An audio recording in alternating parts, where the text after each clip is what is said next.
first to the farce of Albanese's announcement about a social media ban for kids. Now, this is a popular policy. It's one that I personally agree with. But Albanese's entire pledge today was misleading and had come unstuck by midday. I'll show you why. First, the Prime Minister did a breakfast television blitz to announce a social media ban for young teens. What we want to do, Nat, is to get our kids off their devices and onto the footy fields or the netball courts. Social media has a social responsibility in order to have that social licence. It's not easy, we accept that, and the result mightn't be perfect. But if you listen carefully, he was evasive about the detail behind it. What age will social media actually be banned for kids? He didn't know. He just gave a vague answer of somewhere between 14 and 16. We're looking at the range between 14 and 16. That's one of the reasons why we're having a trial. And what we're looking at is how you deliver it. But then his minister, Michelle Rowland, had a different age range when she was asked just a couple of hours later. What we are seeking to do through our age assurance trial is examine that range around 13 to 16. And how would this social media ban work? How would the age limit be enforced? Would the tech giants face penalties? Would there be punishments? Well, the Prime Minister had no clue. It was simply a re-announcement of a trial that we've known about for a long time. We know that social media is doing social harm.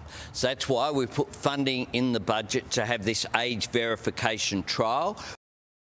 So today, there was actually no new detail apart from the trial that had already been announced 4 months ago in the May budget. These are alarming red flags, but there was worse to come. Albanese said new laws announcing the social media age limit would be introduced by the end of this year. Well, we're in September, so that's only 3 months away. We're committed to introducing legislation before the end of this year. We're going to introduce legislation by the end of the year, before the end of this year. We will introduce legislation by the end of the year.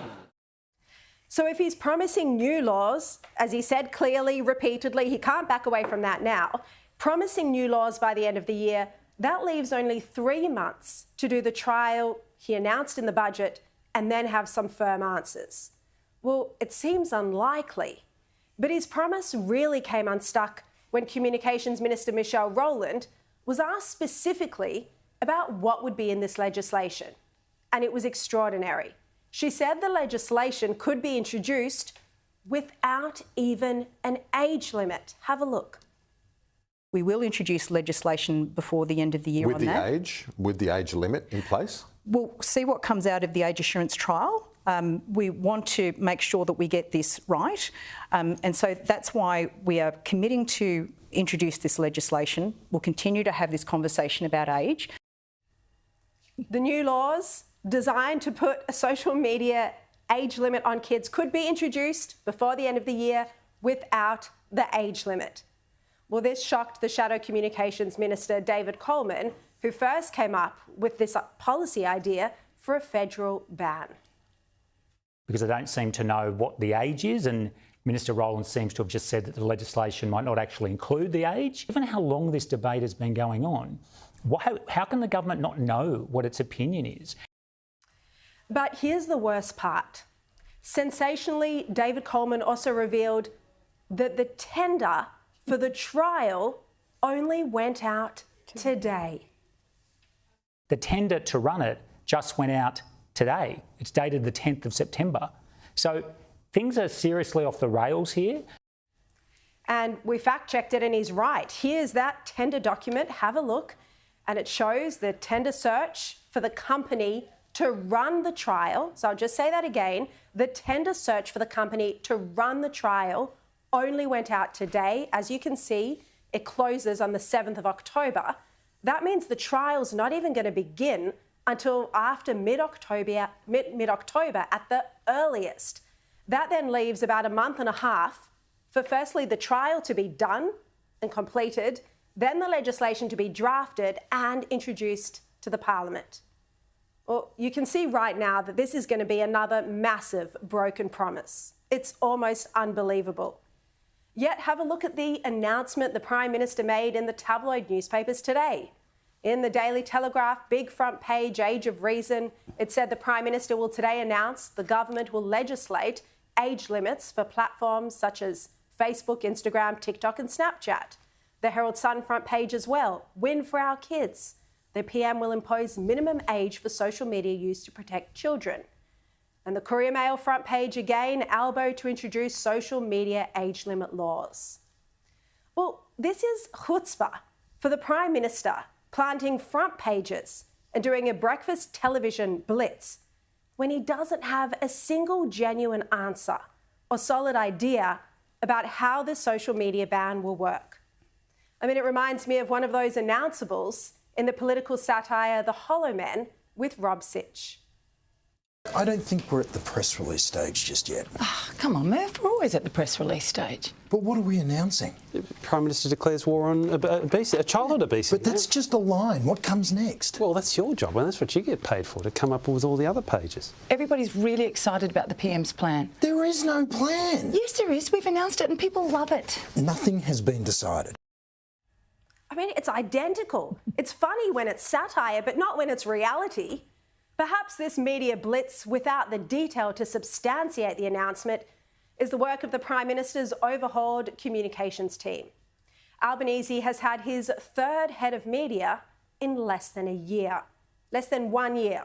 He went from Liz Fitch to Brett Mason and now Fiona Sugden, who worked for Kevin 07 back in the day. And as you know, Kevin did love an announceable. But this isn't just funny, this is actually dangerous. Because in light of Albanese's announcement, the South Australian Premier, Peter Malinauskas, said he'd step back from his own laws to allow for the national ban to go ahead. It means we get a nationwide solution, which is a far better approach than a hodgepodge of arrangements around states, which is what we've been advocating for from the outset. There's no need for Malinauskas to step back because Albanese and Michelle Rowland have no idea what they're talking about. They have no details worked out. Their plan is a long way off and their trial won't even start for another month. And as Michelle Rowland admitted, their legislation may not even include an age limit in it at all. What's the point in new laws if there's no age limit? It's utterly bizarre and it's a pity. Because we do need a social media age limit for kids, for early teenagers. Tech giants like TikTok care little about ruining innocent childhoods, and our children deserve to have this precious time in their lives protected. Yet what we've seen from Albanese today is all spin and no substance. A desperate Prime Minister behind in the polls looking for a popular policy to save him. But his announcement barely made it until midday before being exposed for its litany of holes.